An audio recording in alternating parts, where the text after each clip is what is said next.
তুমি কি কখনো ভেবেছো কবরের প্রথম রাত কেমন হবে? যে রাতের পর আর কোনো সকাল নেই, যে রাতে মানুষ একা, সম্পূর্ণ একা। যখন মানুষকে কবরের মধ্যে রেখে সবাই চলে যায়, মা, বাবা, বন্ধু, কেউ আর থাকে না। ঠিক তখনই শুরু হয় আসল পরীক্ষা। দুইজন ফেরেশতা আসবেন, তারা প্রশ্ন করবেন তোমার রবকে, তোমার দিন কি। তারা বলবে, এই মানুষ, প্রিয় নবী সম্পর্কে তুমি কি জানো?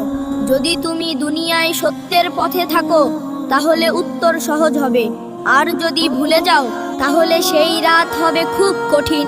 কবর তখন সংকুচিত হবে, মানুষ অনুভব করবে ভয় আর অন্ধকার। কিন্তু যারা আল্লাহকে মনে রেখেছে, নামাজ পড়েছে, ভালো কাজ করেছে, তাদের জন্য কবর হবে জান্নাতের বাগানের মতো।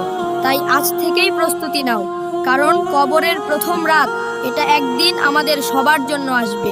ভিডিওটি ভালো লাগলে শেয়ার করো, আর ইসলামিক এমন সত্য জানতে সাবস্ক্রাইব করো।